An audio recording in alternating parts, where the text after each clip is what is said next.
പ്രിയക ദൈവത്തിൻ്റെ തിരുനാമത്തിന് മഹത്വം ഉണ്ടാകട്ടെ. കർത്താവിൽ പ്രിയ സഹോദരങ്ങളെ, ലോകത്തെമ്പാടും യേശുക്രിസ്തുവിൻ്റെ ജനനം ആഘോഷിക്കുന്ന ഈ ദിവസങ്ങളിൽ ഇന്ത്യ ഡിനോമിനേഷണൽ ക്രിസ്ത്യൻ ഫെലോഷിപ്പിൻ്റെ നാമധേയത്തിൽ നിങ്ങൾക്കെല്ലാവർക്കും ക്രിസ്തുമസ് ആശംസകൾ നേരുന്നു.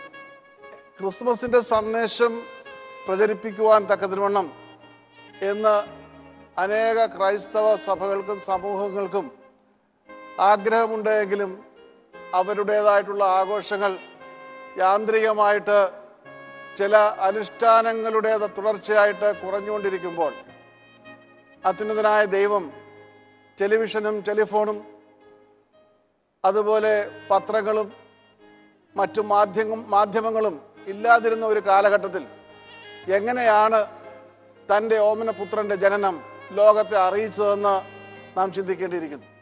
അവൻ പണ്ഡിതന്മാരെയും പാമരന്മാരെയും തൻ്റെ ഓമനപുത്രൻ്റെ ജനനം അറിയിച്ചു. രാജധാനിയിൽ അവൻ ജനനം അറിയിച്ചു. ഇതൊക്കെ എങ്ങനെ സാധ്യമായി? യാതൊരു രീതിയിലുള്ള വാർത്താവിനിമയ സാധ്യതകളും ഇല്ലാതിരുന്ന ഒരു കാലത്ത് അവൻ പണ്ഡിതന്മാരായ ജ്ഞാനികൾക്ക് തൻ്റെ ഓമനപുത്രൻ്റെ ജനനത്തെക്കുറിച്ച് ഉള്ള തിരിച്ചറിവ് നൽകി. ആകാശത്തിലൊരു നക്ഷത്രം ഉദിച്ചു. ആ നക്ഷത്രത്തെക്കുറിച്ച് ആ ജ്ഞാനികൾക്ക് ബോധ്യമായി. അവർ ആ നക്ഷത്രത്തെ പിന്തുടർന്ന് യേശുവിനെ കാണുവാനായിട്ട് ബേത്ലഹേമിലെത്തി. ഈ ജ്ഞാനികൾ വരുന്ന വഴിയിലൊക്കെയും ഈ വാർത്ത അറിയിച്ചിരിക്കും. അവർ യെരുശലേമിൽ വന്നു, വിവരം കൊട്ടാരത്തിൽ അറിഞ്ഞു. അങ്ങനെ കൊട്ടാരത്തിലും യേശു ജനിച്ച വാർത്ത എല്ലാവരും അറിയുവാനിടയായി. ഹേരോദാവും അറിഞ്ഞു. അപ്പോൾ ഒരു വലിയ യാത്രയിലുടനീളം അവർ സഞ്ചരിച്ച രാജ്യങ്ങളിലൊക്കെയും ഇതറിഞ്ഞു. രാജാവിൻ്റെ അരമനയിൽ ഇതറിഞ്ഞു. മൂന്നാമതായിട്ട് വെറും പാമരന്മാരായ ഒരു കൂട്ടം ഇടയന്മാർ അവർ രാത്രിയിൽ ആടുകളെ സൂക്ഷിച്ചുകൊണ്ടിരിക്കുകയാണ്. അവരെ ഈ വിവരം സ്വർഗത്തിലെ ദൂതൻ അറിയിക്കുകയാണ്. ഇത് നാം വായിക്കുമ്പോൾ നമുക്ക് കാണുവാൻ കഴിയും. വിശുദ്ധ ലൂക്കോസിന്റെ സുവിശേഷം 2-ാം അധ്യായത്തിൽ യേശുവിന്റെ ജനനത്തെക്കുറിച്ചുള്ള ദൂതന്റെ സന്ദേശം ഭയപ്പെടേണ്ട, സർവ്വജനത്തിനും ഉണ്ടാകുവാനുള്ള ഒരു മഹാസന്തോഷം ഞാൻ നിങ്ങളോട് സുവിശേഷിക്കുന്നു. പാമരന്മാരായ സമൂഹത്തിൽ അവഗണിക്കപ്പെട്ട ഒരു കൂട്ടരാണ് ഇടയന്മാർ. എന്നാൽ പണ്ഡിതന്മാരെ അറിയിക്കുന്നതോടൊപ്പം, രാജാക്കന്മാരെ അറിയിക്കുന്നതോടൊപ്പം വെറും പാവങ്ങളായ പാമരന്മാരായ ദരിദ്രന്മാരായ ഇടയന്മാരെയും തൻ്റെ ഓമനപുത്രന്റെ ജനനം സ്വർഗത്തിലെ ദൈവം അറിയിക്കുകയാണ്. സമൂഹത്തിൻ്റെ എല്ലാ കടയിലുള്ളവരെയും അവൻ തൻ്റെ ഓമനപുത്രന്റെ ജനനം അറിയിച്ചു. എന്നിട്ട് ഇടയന്മാരോട് ഈ കുഞ്ഞിനെ കാണുവാൻ ആഗ്രഹമുണ്ട് എങ്കിൽ പോയി കാണുവാൻ അവൻ അവർക്ക് അടയാളം കൊടുത്തു. എന്താ അടയാളം കൊടുത്തത്?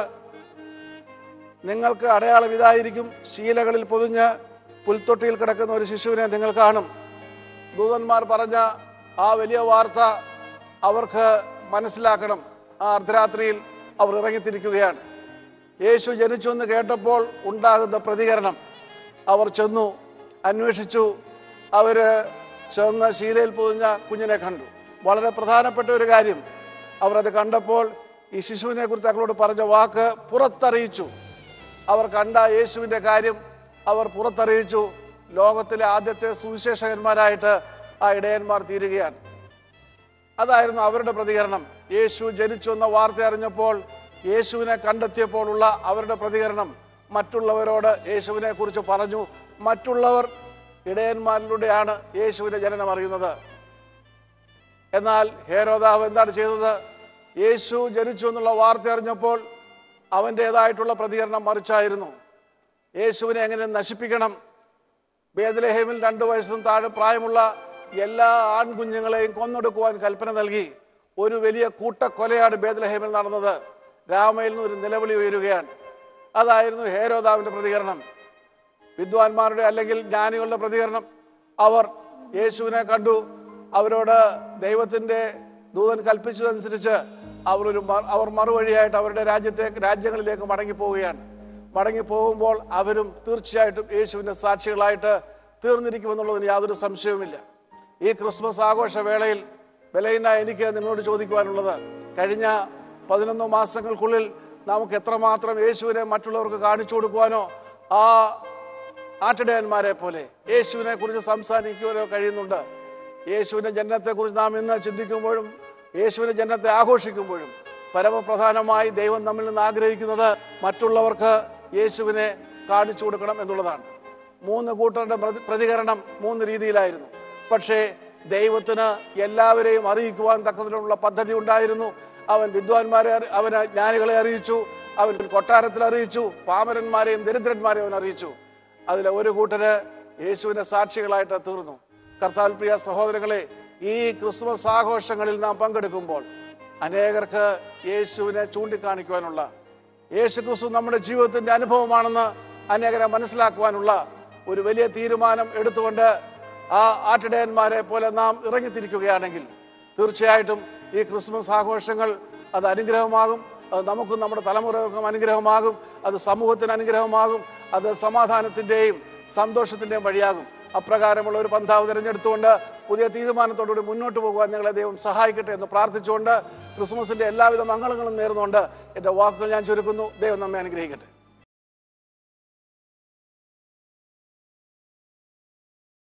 Oh, come all ye faithful, joyful and triumphant. Oh, come ye to Bethlehem. Come and behold him, born the King of angels. Oh, come let us adore him. Oh, come let us adore him. Oh, come let us adore him, Christ the Lord.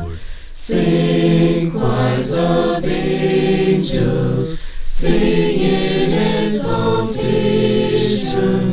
Sing all ye citizens of heaven above. Glory to God, oh, glory in the highest. Oh, come let us adore him. Oh, come let us adore him. Oh, come let us adore him, Christ the Lord. Ye Lord, we greet thee, born this happy morning. Jesus, to thee be all glory given. Word of the Father, now in flesh appeared.